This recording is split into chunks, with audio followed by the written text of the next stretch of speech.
Hello friends, तो अब हमें देखना है कि ग्रह कैसे बना। तो ग्रह को बनने के लिए भी बहुत सारे सिद्धांत दिए गए हैं। तो इतना सिद्धांत आपको मैं वर्बली बता दूंगा, लेकिन एक चीजें समझा दूंगा, उससे आप समझ सकते हैं कि ग्रह की उत्पत्ति कैसे हुई। तो ये है ग्रहों की उत्पत्ति का सिद्धांत, और इसमें बहुत सारे सिद्धांत दिए गए हैं, उतना आपको जानने की जरूरत है। तो ये जो इतनी सारी थ्योरी दी गई है, तो इसमें से समझिए कोई भी इंपॉर्टेंट नहीं है आपके लिए। थोड़ा बहुत आप याद रख सकते हैं, लेकिन ज्यादा मैं बोलूंगा कि याद रखने वाली चीजों पे कम ही ध्यान देना है। तो आप समझ लीजिए कि जितने भी ये वैज्ञानिक है, तो इन्होंने एक ही चीजों को बताया है कि जो ग्रह है उनका निर्माण सूर्य से ही हुआ है। जो ये सूर्य है हमारा, समझिए ये सूर्य था तो पहले धधकता हुआ ये चीजें था। तो इसमें कोई वैज्ञानिक बोलेगा ये जो सूर्य था तो ऐसे धधक रहा था, तो ये छोटी छोटी जो पार्ट है टूट के फिर ये ग्रह बन गए और ये फिर इसको चक्कर लगाने लगे ऐसे ऐसे। तो यही जो मैंने आपको एक सिद्धांत बताया कि अब ये जो सूर्य घूम रहा था, इसी से जो टूट के घूमते घूमते यहाँ से निकले पदार्थ, और पदार्थ फिर ग्रह बन गए। कुछ कुछ दूरी पे कुछ कुछ पदार्थ मिलके ग्रह बन गए। और फिर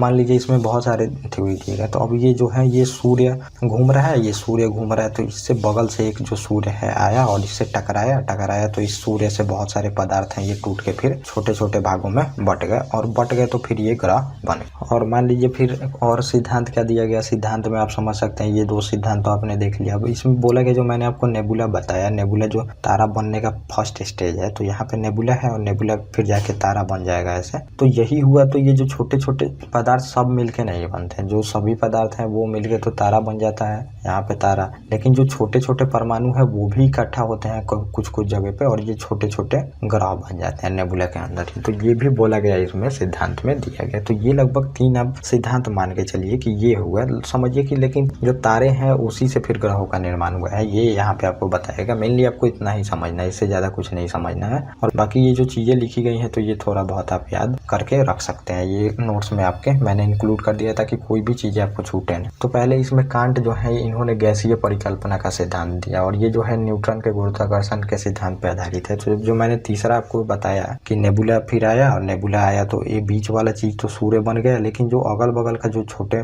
गैसीय परमाणु थे वो फिर ग्रह भी बन गए। ऐसा नहीं है कि बस सूर्य ही बना, बगल वाले चीज ग्रह बन गए। तो इसमें इन्होंने यही बताया, समझिए। कहीं कहीं आप ये भी देखने को मिलेगा कि सूर्य से सिद्धांत ये बताया कि सूर्य से ही निकला है ये। तो लगभग वही बातें हैं, जो स्टार से ही ये बना है, स्टार का ही पार्ट, क्योंकि स्टार जो है ये नेबुला का पार्ट है और नेबुला से इसमें बोला गया है कि ये बना है। तो फिर वो बातें सेम ही है। और फिर अगले जो है वैज्ञानिक, समझिए ये है लेप्लांस की नेबुला हाइपोथेसिस जो थ्योरी है, ये बताया गया। तो इन्होंने कहा कि ग्रहों का गठन अभिवृद्धि प्रक्रिया के परिणाम स्वरूप युवा सूर्य से जुड़ी सामग्री से हुआ है। तो जो सूर्य रहता है तो वो युवा अवस्था में था जब, तो मैंने बताया कि युवा अवस्था में था तो सूर्य फिर ऐसे था, ऐसे ऐसे जो बादल थे वो इकट्ठा हो रहे थे। लेकिन इकट्ठा हो रहे थे तो कुछ जो बादल है वो घूमने के चक्कर से, घूमना क्योंकि न्यूक्लियर फ्यूजन हो रहा है, अब ये घूम रहा है बादल एक दूसरे से, लेकिन ये कुछ जो बादल है ये छूट के फिर इससे टूट के बगल में आ गए। यही बादल फिर माना जाता है कि ये ग्रह बन गया। लेकिन ये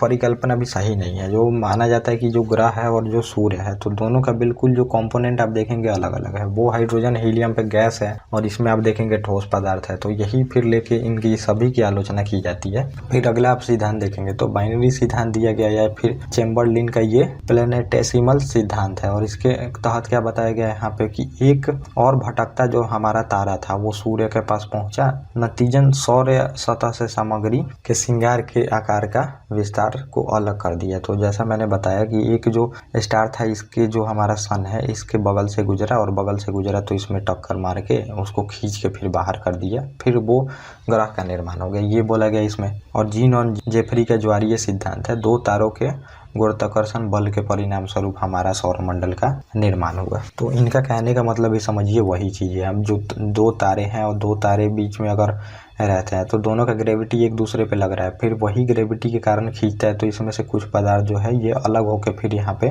जो हमारे ग्रह हैं ये बन गए। तो सभी में वही चीजें आपको मिलेंगी कि जो ग्रह बने हैं वो सूर्य का ही भाग, और सूर्य से दूर होने के कारण ऐसा माना जाता है कि उनमें डेंसिटी आ गया है, समझ। और रसेल की बाइनरी स्टार परिकल्पना है, जिसमें एक बड़ा एवं उच्च गति से करीब आने वाला तीसरे के प्रभाव में द्रव्यमान को बाहर निकाल दिया गया, जिससे ग्रहों का निर्माण हुआ। तो अब माना जाता है कि वही चीजें हैं, तीसरा जो स्टार आया उससे फिर खींच के उसको सूर्य का कुछ भाग अलग कर दिया। वही चीजें सभी ने एक ही चीजें बताया है। और हेसल की सुपरनोवा परिकल्पना है, सूर्य को एक और तारा के साथ जोड़ा जाता है जो परमाणु परिकल्पना के कारण फट जाता है और जो हल्के घटकों में भारी बादलों में चेंज हो जाता है। तो वही चीजें हैं जो फिर सूर्य से ही निकलने का परिकल्पना यहाँ भी बताया गया है। और फिर सीमट आते हैं और उनकी अंतर तारकीय परिकल्पना है। तो फिर इनका भी देख लीजिए। इन्होंने सिद्धांत के अनुसार कि आदिम जो डिस्क था वो धूल के आकार के विन्यास में इकट्ठा होने लगा, क्योंकि एक ये धूल में उच्च गति से, तो जैसा मैंने बताया कि नेबुला बनता है तो नेबुला धूल नहीं रहता है और ये नेबुला जो रहता है वो फिर इकट्ठा होके सन बनेगा। लेकिन यहाँ जो अगल बगल के धूल है, ये जो छोटे छोटे धूल मिलकर फिर यहाँ पे समझिए ग्रह बन जाते हैं। वही चीजें इन्होंने बताया। और फिर अगला हमारा बिग बैंग सिद्धांत है। ये सिद्धांत के अनुसार जो है ब्रह्मांड बनने वाले सभी जो पदार्थ है वो परमाणु के असीमित ताप के कारण बनता है। अनंत घनत्व के कारण जो ये होता है छोटा आयतन, ये फिर विस्फोट होता है। विस्फोट होता है तो जो परमाणु है ये चारों तरफ निकलने लगते हैं। तो वही चीजें यहाँ पे लिखी गई है कि जो विस्फोट होता है तो बहुत सारे परमाणु में फिर ये बिखर जाता है। अब जो बहुत सारे परमाणु में बिखरता है, आप समझिए ये जो छोटा सा बिंदी है, ये छोटा सा बिंदी है, यहाँ से बहुत सारे परमाणु में ये बिखर जाता है। समझिए ये छोटे छोटे बिंदु में बिखर जाता है। उसके बाद होता क्या है कि कुछ बादल मिल जाते हैं, बादल मिल के फिर वहाँ पे आकाशगंगाएं बनती हैं और फिर थोड़ा सा बर्फ फिगर से आप समझ लीजिए। इधर मैं आपको बना देता हूँ। तो ये जैसे है कि ये पूरा आकाशगंगाएं बन गई, बहुत सारे बादल मिले और फिर इधर भी आकाशगंगाएं बहुत सारे बादलों के मिलने से बनी और फिर इसके अंदर भी बहुत सारे जो पदार्थ हैं वो पास आते हैं। तो कुछ पदार्थ एक जगह पे पास आए ठंडा होने के कारण, क्योंकि वहाँ पे बहुत ज्यादा हीट निकला था। ठंडा होने के कारण फिर यहाँ पे जो नेबुला बनता है और नेबुला के अंदर में सूर्य बन जाता है। सूर्य मतलब कि स्टार बनता है। स्टार के अंदर में अगर मैं इसको फिर 12 भाग में एक बना दूं, स्टार बन गया। स्टार बन गया और जो छोटा छोटा पार्ट हुआ नेबुला का, ये नेबुला है समझिए। नेबुला का एक पार्ट तो स्टार बन गया। यहाँ पे समझिए कि बहुत ज्यादा जो पदार्थ है वो एक जगह आके नेबुला बन गया। लेकिन जो छोटे छोटे सभी तो परमाणु एक जगह पे नहीं आए होंगे और वो छोटे छोटे जो परमाणु मिलते हैं वहां पे कुछ जो ग्रह बन जाता है, जो आप बोलते हैं कि जो कि ग्रह है। और ये बिल्कुल मतलब ये मानने लायक थ्योरी है। तो यही थ्योरी सबसे ज्यादा माना जाता है। और पृथ्वी के जो मानिए 4.5 बिलियन वर्ष साल पहले जो सूर्य का गठन हुआ था और जो बचे धूल के कण है वही फिर ठोस बादल में संगठित किया जाता है। तो जैसा मैंने बताया, नेबुला से जो मेन चीजें हैं, नेबुला का पूरा तो परमाणु मान लीजिए कि 90% जो उसका परमाणु है वो नेबुला का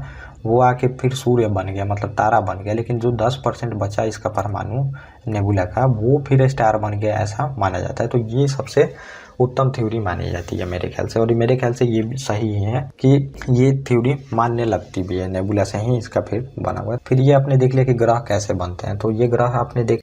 ओके गाइज, थैंक यू। और आप लोग इस चैनल को सब्सक्राइब कर ले ऐसे इंपॉर्टेंट वीडियो के लिए।